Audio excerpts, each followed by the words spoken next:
semuanya, kami dari grup 4 kelas I, kami akan mempresentasikan tentang Anopheles. Untuk kelompok kami sendiri yaitu ada Cantika dengan NIM akhir 153, saya sendiri Astrid dengan NIM akhir 154, Grace dengan NIM akhir 168, Rian dengan NIM akhir 170, Febrian dengan NIM akhir 179, Timo dengan NIM akhir 180, Melina dengan NIM akhir 184, dan juga Kevin dengan NIM akhir 196.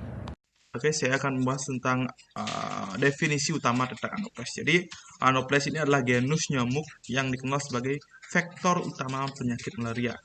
Jadi, nyamuk ini berperan penting dalam transmisi parasit malaria plasmodium, itu penyebab penyakit malaria.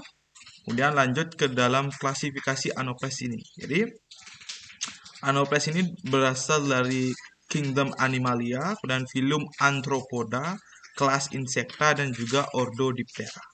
Kemudian familinya itu Culicidae dan juga subfamilinya Culicidae juga. Kemudian genusnya itu Anopheles. Sekarang saya akan menjelaskan morfologi umum Anopheles yang meliputi beberapa bagian tubuh utama yang saling berhubungan. Yang pertama ada kepala yang terdapat proboscis atau belalai yang digunakan untuk menghisap darah. Nah, terus ada papus yang berfungsi sebagai organ peraba, serta antena yang lebih berbulu pada jantan serta lebih tebal di bagian atas papusnya dibandingkan dengan betina. Nah, yang kedua ada toraks yang terdapat scutellum di bagian belakang dan berperan dalam penopang sayap dan kaki. Nah, terus ada abdomen yang terletak setelah toraks yang terlihat bersegmen dan memanjang serta berfungsi untuk menampung organ-organ vital. Terus yang keempat ada sayap yang memiliki vena yang jelas dengan pola yang unik. Dan terakhir, Anopheles terdapat 3 pasang kaki yang terdiri dari 2 kaki depan atau forelegs, 2 kaki tengah atau midlegs, dan 2 kaki belakang atau hind legs. Baik, di sini saya akan menjelaskan tentang siklus hidup dari Anopheles atau nyamuk yang dimana terdapat 4 tahap.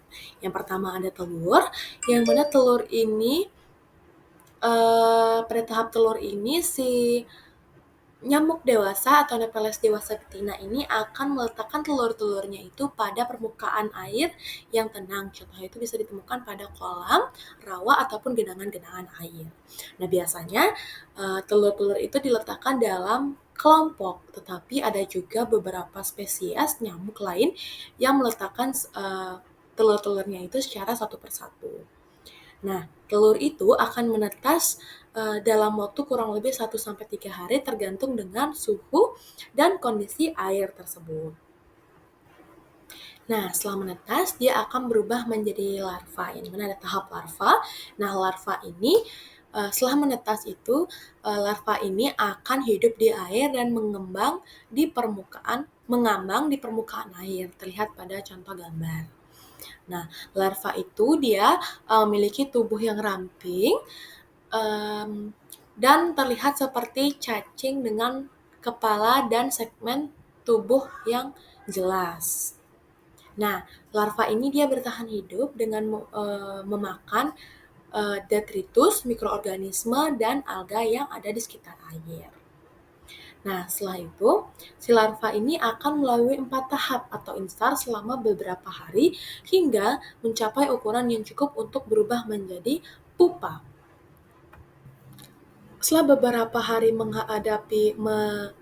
melakukan 4 tahap itu, dia akan berubah menjadi pupa. Yang dimana pupa ini adalah tahap peralihan antara larva dan nyamuk dewasa. Nah, pada tahap ini, si pupa itu tidak makan lagi, dan tubuhnya dia akan berbentuk seperti kapsul dan dengan 2 sirip yang ada di sisi tubuhnya. Nah, pupa ini akan berubah menjadi nyamuk dewasa dalam waktu kurang lebih 2-3 hari. Nah, setelah perubahan terakhir, nyamuk dewasa ini akan muncul dari pupa dan terbang keluar dari air. Semasa hidupnya, nyamuk dewasa ini akan hidup beberapa minggu. Nah, biasanya betina itu hidup lebih lama daripada jantan karena si betina ini memerlukan darah untuk menghasilkan telur.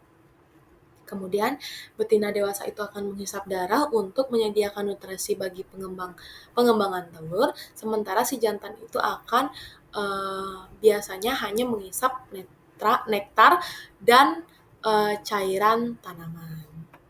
Nah, Setelah memakan darah itu, si betina ini akan mencari tempat baru, tempat untuk meletakkan telur-telur untuk memulai siklus hidup baru. Kemudian siklus itu akan berputar terus hingga menjadi nyamuk baru lagi. Nanti subgenusnya ada beberapa yang saya bahas, yaitu yang pertama itu Anopheles stephensi. Pertama kita akan membahas tentang morfologi terlebih dahulu. Yang pertama itu kepala. Nah, pada palpus maxillaris-nya itu memiliki pita pucat. Kemudian segmen palpus nomor 5 itu seluruhnya pucat. Kemudian sisik kepala tegak lebar. Dan warna sisik itu putih dan juga coklat tua. Kemudian toraks itu pada skutumnya itu dengan sisi pucat yang jelas selain si setae. Setae itu adalah bulu-bulu tajam. Kemudian fossa skutalnya dengan sisik pucat yang tersebar. Dan lanjut pada sayap, yaitu pada vena 1A itu memiliki 3 bintik gelap. Kemudian sayapnya hampir di semua venanya itu memiliki bintik-bintik pucat. Kemudian pada abdomen, pada segmen 5 dan juga 8 biasanya dengan sisik pucat. Dan segmen 2 dan 7 itu tanpa jumbai sisik gelap, ya tanpa. Dan lanjut ke siklus hidup. Baik, perkenalkan nama saya Komang Febrian Saputra. Di sini saya akan menjelaskan mengenai salah satu spesies dari genus Anopheles, yaitu Anopheles gambiae. Untuk Anopheles gambiae sendiri, dia memiliki ciri-ciri seperti yang bisa dilihat pada PPT. Bagian lengkapnya atau bagian habitus ini, Anopheles gambiae memiliki 3 pasang kaki atau yang berjumlah 6 buah. Setelah itu, pada bagian kepala, Anopheles gambiae memiliki sepasang mata, sepasang antena, dan juga sebuah proboscis. Untuk antenanya sendiri digunakan sebagai alat sensor untuk mereka gunakan. Setelah itu, untuk bagian proboscisnya sendiri digunakan untuk menyedot atau menghisap makanan. Seperti itu. Terus, untuk bagian sayapnya sendiri bisa dilihat ciri-cirinya. Ada bagian yang berwarna putih dan ada juga bagian yang berwarna berbercak kehitaman seperti itu. Untuk bagian abdomennya sendiri bisa dilihat juga pada gambar. Abdomennya itu sedikit memanjang dengan bagiannya sedikit agak kasar dan juga sedikit bersisik seperti itu.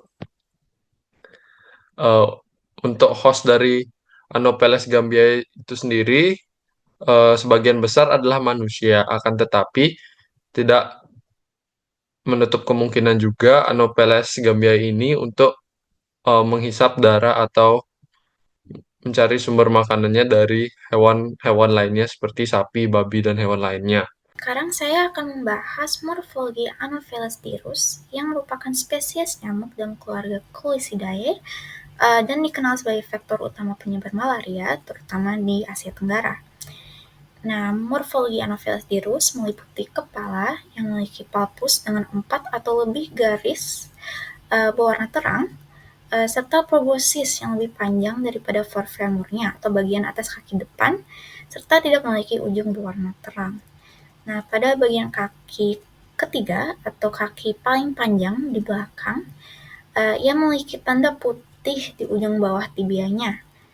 Nah, toraksnya dilengkapi dengan sisik pada area antepronotal atau bagian depan toraks. Nah, sementara itu sayapnya memiliki beberapa garis putih yang mengkilap dan terlihat terang, terutama di daerah presektor dan sektor yang tampak kontras dengan garis-garis kuning pada bagian lainnya. Nah, nyamuk ini sering ditemukan di daerah hutan tropis atau hutan lebat, terutama di daerah pegunungan dan kaki gunung, dengan larvanya berkembang biak di genangan air kecil yang terlindung, seperti jejak kaki hewan atau batang kayu berlubang yang mengandung air. Nah, sebagai spesies yang antropofilik, Anopheles dirus lebih sering menghisap darah dari manusia. Tetapi Anopheles dirus juga bersifat zoofilik dan dapat juga menghisap darah hewan seperti sapi. Baik, Anopheles albimanus untuk morfologi sendiri dilihat pada nomor 1 bahwa warnanya keseluruhannya itu putih dengan pita gelap di pangkal dan juga biasanya seluruhnya berwarna gelap. Untuk kepalanya sendiri yaitu nomor 2, dia terdapat sisik gelap atau kuning hingga kecoklatan keemasan di bagian permukaan medio lateralnya. Namun sisiknya tidak pernah berwarna putih ataupun krem. Untuk sayapnya sendiri yaitu dilihat pada nomor 3, dia bercak-bucat pada sektor aksesori sekitar 0,4 dari pangkal sayapnya. Biasanya dia lebih pucat daripada bercak-bercak subkutolnya. Yang terakhir yaitu abdomennya, yaitu pada nomor 4, dia tidak terdapat jumpai sisik posterolateral gelap. Baik, selanjutnya saya akan menjelaskan Anopheles quadrimaculatus. Anopheles quadrimaculatus ini merupakan salah satu spesies dari genus Anopheles. Anopheles quadrimaculatus ini adalah nyamuk berukuran sedang dengan tubuh cenderung warna coklat. Anopheles quadrimaculatus ini memiliki morfologi unik yang membuatnya mudah dikenali, terutama pada pola sayap. Langsung saja kita lihat pada gambar. Yang pertama pada bagian kepala, ini merupakan pandang lateral, terdapat proboscis. Pada betina, proboscisnya panjang dan ramping, digunakan untuk menghisap darah. Sedangkan pada jantan, itu lebih pendek dan digunakan untuk menghisap nektar. Lalu ada palpus. Pada betina, panjangnya sama dengan proboscis, sedangkan pada jantan, dua ruas terakhir itu lebih besar dan dilapisi dengan rambut panjang berwarna coklat. Lalu ada antena. Pada betina memiliki antena sederhana, sementara pada jantan memiliki antena pulmus, lebih kompleks dengan rambut panjang dan kilauan kuning. Lalu pada gambar selanjutnya yaitu toraks. Toraks ini merupakan pusat perlekatan dari kaki dan sayap nyamuk, yang umumnya berwarna coklat terang. Lalu selanjutnya pada gambar sayap, sayap ini berwarna coklat dengan sisik halus yang memiliki 4 bintik gelap dan sisik berbentuk bulat lebar di pangkal cubitus. Bisa dilihat pada gambar, 4 titik gelap inilah yang merupakan penanda dari bedanya Anopheles quadrimaculatus dengan Anopheles jenis lainnya. Lalu pada abdomen, pada betina berwarna hitam dengan rambut kuning mencolok, sedangkan pada jantan berwarna hitam juga tetapi lebih ramping dengan rambut kuning yang lebih pendek. Lalu untuk perbedaan spesifik dari jantan dan betina itu bisa dilihat dari ukurannya juga. Pada betina itu lebih kecil sekitar 5 mm daripada ukuran jantan. Untuk palpus pada jantan lebih besar dan berambut panjang. Lalu untuk antena, jantan lebih berbulu dan lebih kompleks. Dan untuk siklus hidup dari Anopheles quadrimaculatus ini, sama seperti siklus hidup dari Anopheles lainnya, Anopheles quadrimaculatus ini bersifat poliginiandri, di mana jantan dan betina memiliki banyak pasangan selama musim kawin. Perkawinan terjadi di udara, biasanya dekat perairan sekitar 15 detik. Setelah betina dewasa, betina membutuhkan darah untuk perkembangan telur yang diletakkan di permukaan air. Dalam 2-3 hari setelah makan darah, satu betina dapat menghasilkan 9-12 kelompok telur, masing-masing berisi 200-260 telur. Proses kawin dan bertelur ini berlangsung hingga betina mati, tanpa ada perawatan lebih lanjut terhadap anak-anaknya. Baik, selanjutnya adalah Anopheles arabiensis. Anopheles arabiensis adalah salah satu jenis nyamuk utama yang menyebarkan penyakit malaria. Nyamuk ini ditemukan di seluruh wilayah sub-Sahara, Afrika, dan pulau-pulau sekitarnya. Tempat berkembang biaknya bisa berupa genangan air yang terkena sinar matahari, air tawar, air jernih, air tenang, ataupun mengalir, dengan atau tanpa tumbuhan. Anopheles arabiensis dikenal sebagai jenis nyamuk yang lebih sering menghisap darah hewan daripada manusia. Meskipun kebiasaan ini bisa berbeda tergantung lokasi, ketersediaan inang, dan jenis genetik lokal. Untuk morfologinya sendiri, Anopheles arabiensis pada fase dewasa mempunyai yang pertama tubuh yang ramping. Selanjutnya ada 3 bagian, yaitu kepala, dada atau toraks, dan perut. Untuk kepalanya sendiri dikhususkan untuk memperoleh sensorik informasi dan untuk memberi makan. Kepalanya sendiri berisi mata dan sepasang panjang beruas, dan banyak antena. Antenanya penting untuk mendeteksi bau inang serta bau perkembangbiakan tempat di mana betina bertelur. Kepala juga punya belalai yang memanjang dan memproyeksikan ke depan digunakan untuk makan dan 2 palposensorik atau organ dekat bagian mulut. Untuk perbedaan utama antara nyamuk jantan dan betina terletak pada antenanya.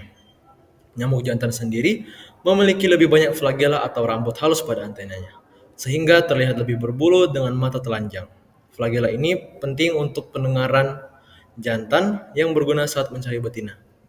Untuk nyamuk betina sendiri, antenanya kurang berbulu dan mengandung beberapa reseptor bau yang membantunya menargetkan sumber darah untuk makan dan berkembang biak.